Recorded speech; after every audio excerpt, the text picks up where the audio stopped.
How's it going, everybody? My name is Jake and welcome to the first official episode of Blaster Talk. Now yes, technically I do have other Blaster Talk videos and a whole playlist of every Blaster Talk video there is, but this is the first officially recognized Blaster Talk video, and today we're going to be talking about the NERF Elite Surgefire, or the Surge Sometimes Fire. Credit for that joke goes to Blaster at Arms, and we're going to get into why that joke actually really hits home in just a little bit. But first, let's go over the Surgefire and some of its features. So first off, this blaster was actually released in 2018 as an Amazon exclusive, and is your average run-of-the-mill pump action blaster, though it does feature Slamfire. The drum you see here holds 15 rounds and of course was included with a whole 15 rounds. And in 2018, you got the whole blaster and 15 darts for a whole $25. This one you see here, however, was thrifted at my local swap meet for only $3. But something interesting of note, if you can tell, when you prime the blaster, it actually rotates counterclockwise, which is something you don't really see a lot in blasters. Usually they rotate clockwise, but this one goes the opposite way.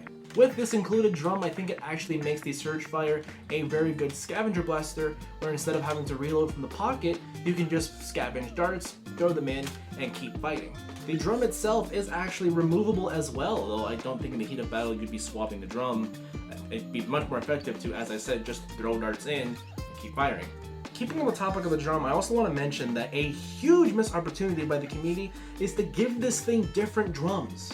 There is one 3D printed file kit I found on the entire internet, one for this blaster, that allows you to remove the cylinder a little easier. It's a drop cylinder kit.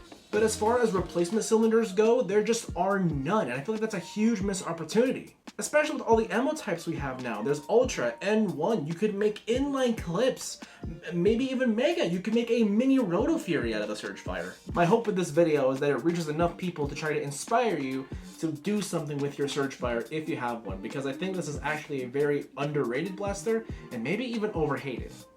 In alternate reality, this actually was going to be a video for a new series called Overhated, where we go over blasters and talk about the hate that they received and how we can redeem it.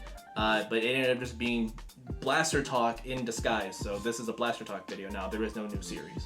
But if that is something you're interested in, comment down below and let me know a blaster that you think is overhated that maybe I'll take a look at. And before moving on, I also want to bring up the elephant in the room. This very clearly is the predecessor to the Elite 2.0 Shockwave, which is the Surgefire plus a N-Strike stock attachment point. Being Elite 2.0, I imagine the Shockwave isn't much better than the Surgefire, but if you have one, let me know down below which one you prefer. But now let's get into the aesthetics and the ergonomics. So ergonomically, it is actually a very comfortable blaster. Now I am quite a thick boy, but I imagine if you're a big manly man, it's probably going to be a bit more difficult for you to use, considering the pull here is kind of short. In terms of actual feel in the hand, the pump grip is very, very nice. The grip isn't awful. There's this nice dovetail in the back that makes it feel really nice on your padding for your thumb. Overall, again, very, very nice, but if you're a bigger person, it's probably going to be a bit more unwieldy, but again, not awful. It'll fit most people, and I trust that no matter what size you are, you can have a lot of fun with it regardless. And then aesthetically speaking, there is no denying, this is basically a NERF Street Sweeper shotgun.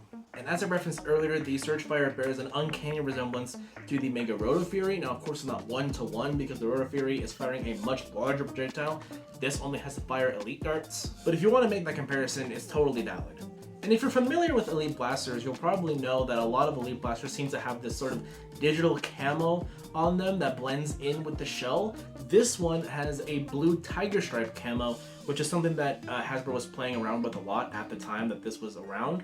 This sort of camo pattern is also prevalent on the NERF Elite Infinus, though I don't really prefer the tiger stripe or the digital camo either over each other. I think it's cool.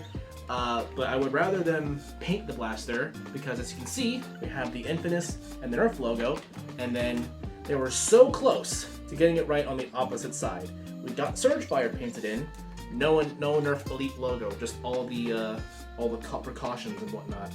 I mean, seriously, with as minimal paint that is on this thing, you'd think that they could get both sides, but I guess not. And after 6 years, Hasbro is still being Hasbro. In terms of the shell itself, aside from that tiger stripe that I mentioned, it feels like they kind of gave up on shell design once it got back here. The whole front half of this thing looks really good. I don't like that the grip is one solid color, but it's pretty well detailed, and then it's just a rectangle in the back. It kind of reminds me, honestly, of like a PlayStation 2 graphic, but it's okay. I am a fan of the blocky PS2 graphic, so we'll give that a pass. And now, because of the whole new apartment situation, I actually haven't figured out a way to get you guys any range footage, so sadly I just don't have any for you, but I will reference Coop772's video where he reviewed the Surgefire and was getting an average of 74 FPS. Now in my opinion, and this is about as good as any stock Elite blaster, especially for the time, it's not breaking your records, but you're getting exactly what you expect. And if you're a casual guy and wants to just go pick up a blaster and then have a blaster tag battle with your friends, then yeah, this is not a bad option. It's a pretty good one, actually. Not every blaster needs to hit 200 FPS for you to have fun. I think that really just comes down to your mindset, but that's kind of a topic for another day. To summarize it, I personally just believe that you should be able to have as much fun with a stock blaster as you would with any 300 FPS NERF sniper rifle. And if we could very quickly look at this through the eyes of the year 2018, there simply just was nothing around quite like the Surgefire. If you wanted a pump action shotgun, this was one of the only options around aside from the rough cut, which was still available at the time in the Battle Camo series. The rough cut also sold for about the same price, though the Surgefire did offer a little bit more ammo capacity. And if you were a gun nerd, you'd be able to say that you have a NERF Street Sweeper shotgun. But then does that justify $25? Now, it just depends if you really wanted something like this, which may be kind of niche, but that's 2018, and luckily we're now in 2024, where you can thrift one for $3 like I did. Or if you're interested, you actually can still get one on Amazon. I'll leave a link to it down below in the description. But nowadays there is also, of course, the Villainator, which is arguably a much better option in terms of performance. But now, before we go deeper into the mod potential that the Surgefire has, there is actually one thing I want to touch on that I feel is going to either make or break your view of the Surgefire, and that is the infamous skipping issue. So as I mentioned near the start of this video, the Surgefire does have Slamfire. That is when you hold the trigger, pull back the priming handle, and every time you go forward, it fires a dart and chambers the next. The skipping issue that some people have experienced has to do with that Slamfire system being a little finicky, skipping over darts.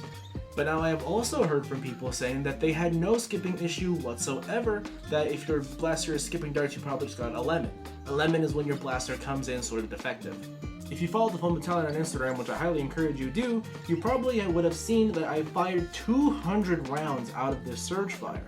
The math might be a little shoddy because 200 isn't exactly perfectly divisible by 15, but for 200 rounds with roughly 13 reloads, I only got 24 skipped darts. And as for those 24 skipped darts, that much I do know because I actually did record that statistic on the back of this out of darts receipt sticker. 24 skipped darts, we can call those misfires out of 200 shots. I feel like that's not horrible, especially when I did the extreme end of it and unloaded all 15 at once in Slamfire. I think it's fair to say that it's actually fairly reliable Slamfire, especially since you're probably not going to unload all 15 darts onto one target. But now let's pretend for a second that you did unload all 15 rounds onto one target and you got some skipped darts.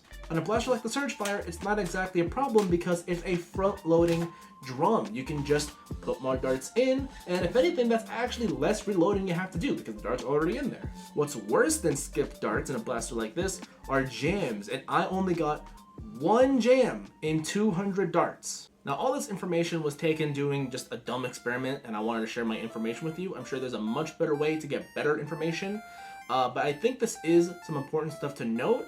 If you still are turned off from the Surgefire because of the issue with skipping darts, I totally understand. If I did change your mind, which I'm not expecting to, but if I did, let me know. Maybe you're interested in getting yourself a Surgefire. If so, I'm very happy. It is a very fun blaster, and I do recommend it. I also want to put it out there that this is also entirely unbiased information because I actually don't like Slamfire. I don't think it's a very necessary feature to have in blasters, but the way it works in the Surgefire is not bad, and I don't see an issue with it skipping darts because, again, you can just front load darts. Now, when it comes to giving the Surgefire a mod potential rating, I gotta give it B tier. I always say that the limit to modding really is your own imagination, and that's actually part of why it's in B tier for me, is because with what you could possibly do, you really don't see it being used for anything or modded in general. Like I said before, the only kit that's currently available is the drop cylinder kit.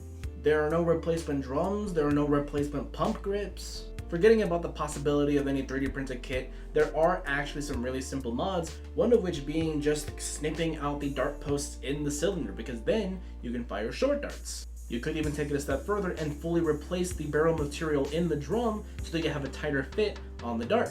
You could also, of course, remove the air restrictor and upgrade the spring, which there actually is a direct upgrade for the Surgefire spring from Worker.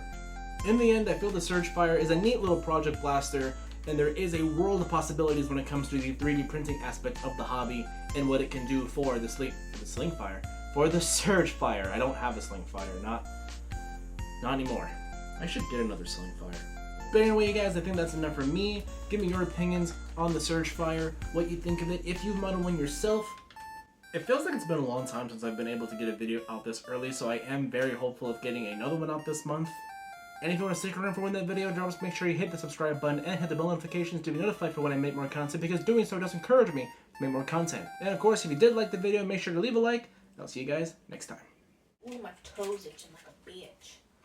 Ooh, sharp itch in my toe. Ooh!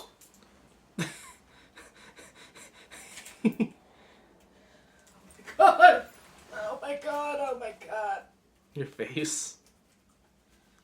Shit. Shit. Shit. Shut! Oh my god, it's like something's eating it. Something's eating it. Against the wall. That's crazy. I've never seen that move before. It's not going away, Jake. It's not. We have to cut it off. We have to cut it off.